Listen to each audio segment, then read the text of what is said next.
Stanza third. And both that morning equally lay in leaves no step had trodden black.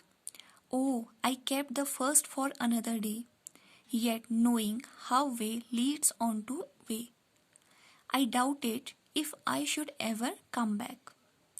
So in the third stanza, when poet was thinking about the roads, that which one he should opted for him, and he realized that, then poet बोलते हैं कि आज की जो morning है या आज के दिन है, अभी तक इस रोड में कोई भी ट्रैवलर यहाँ से नहीं गया है। इस वजह से क्योंकि यहाँ पे किसी की भी फुटप्रिंट्स नहीं दिखाई दे रहे। देन पोइट बोलते हैं, पोइट डिसाइड करते हैं कि वो इस सेकेंड रोड में अकेले जाने वाले हैं, और ये डिसाइड करते हैं कि वो उसके बाद सोचते हैं कि हाँ वो सेकेंड रोड तो डिसाइड कर रहे हैं, बट वो फर्स्ट वाली रोड में कभी आएंगे। Oh I kept the first for another day means वो इस फर्स्ट वाली रोड में भी कभी आएंगे। देन पोइट जानते हैं कि जब वो सेकेंड वाली रोड सेलेक्ट कर रहे हैं तो इनके लिए वो पॉसिबल नहीं है कि वो फर्स्ट रोड में फिर से वापस आएंगे। पोइट जानते हैं, yet knowing how way Leeds on two way I doubted if I should ever come back. So last line में पोइट बोलते हैं कि वे जानते हैं, पोइट जानते हैं रॉबर्ट फ्रॉस्ट, कि जो फॉरेस्ट के ये रोड्स हैं वो एक के बाद एक दूसरे से मिलते हैं एंड अपनी डायरेक्शंस को चेंज करते हैं। सो इसलिए वो इस रोड में दोबारा आएंगे ये पॉसिबल नहीं है। पोइट बोलते हैं कि उन्हें डाउट है, वो नहीं जानते हैं कि वे इस रोड में फिर से वापस आ पाएंगे। Stanza 4. I shall be telling this with a sigh.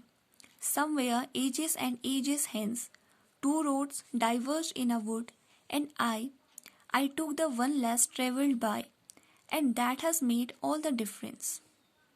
So stanza 4, fourth stanza में पोइट बोलते हैं कि सेकंड पाथ में जाने का डिसीजन पोइट लेते हैं, पोइट ने लिया है, वो काफ़ी उस टाइम पे उनके लिए इजी नहीं था।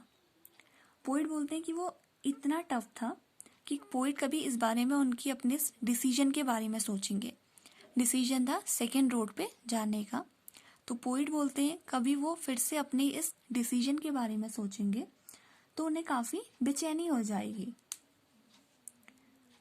पोइट बोलते हैं कि लाइफ में जो उनका डिसीजन है, डिसीजन के बारे में सोचेंगे तो उन्हें याद आएगा कि इस डिसीजन का उनकी लाइफ पे काफ़ी इफेक्ट पड़ा है। एज वी नो, हमारे हर डिसीजन का हमारी लाइफ पे काफ़ी इफेक्ट पड़ता है। सो पोइट बोलते हैं जब वो अपने डिसीजन के बारे में सोचेंगे देन उन्हें रियलाइज होगा कि उनके इस डिसीजन का उनकी लाइफ पे क्या इम्पैक्ट पड़ा है। उसके बाद पोइट बोलते हैं, I took the one less travelled by and that has made all the difference. उसके बाद पोइट बोलते हैं कि उन्होंने अपने इस डिसीजन से सेकेंड पाथ को सेलेक्ट किया था एंड वो बोलते हैं कि उन्होंने अपनी लाइफ के जो ऑर्डिनरी पाथ था, ऑर्डिनरी रोड थी जिससे हर कोई गया था, उन्होंने उसे सेलेक्ट नहीं किया, इवन उन्होंने सेकेंड रोड को सेलेक्ट किया।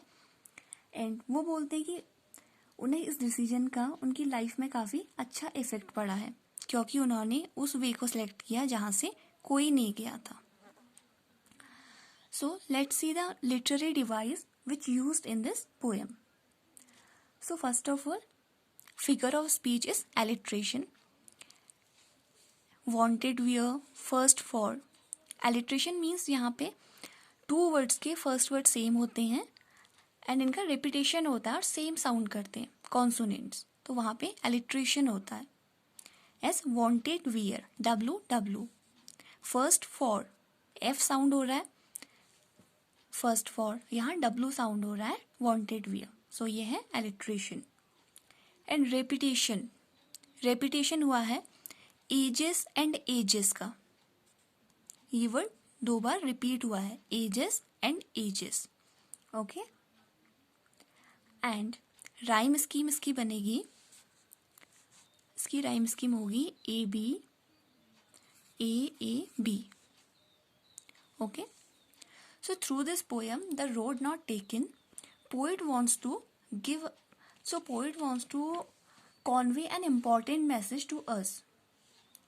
The message is our future depends on our present. The career option we choose today will determine what we become tomorrow. So poet message ये कॉन्वे करना चाहते हैं, जैसे हम जानते हैं कि हमारा जो फ्यूचर है वो हमारे प्रेजेंट पे डिपेंड करता है, और जो करियर ऑप्शन हम आज सिलेक्ट करते हैं वो ये डिटरमाइन करते हैं कि हम फ्यूचर में क्या बनेंगे. सो पोइट बोलते हैं, if we make a wrong choice we regret it but can not go back on it. Poet बोलते हैं कि जब हम कोई रॉन्ग चॉइस कर लेते हैं तो हमें उसका रिग्रेट होता है, बट हम वापस नहीं जा सकते अपने डिसीजन को चेंज करने के लिए. So we must be wise while making choices. तो जब हम डिसीजन करते हैं तो उस टाइम पे हमें काफ़ी वाइज होना चाहिए, मीन्स सोच समझ के हमें डिसीजन लेने चाहिए अपने करियर को लेके.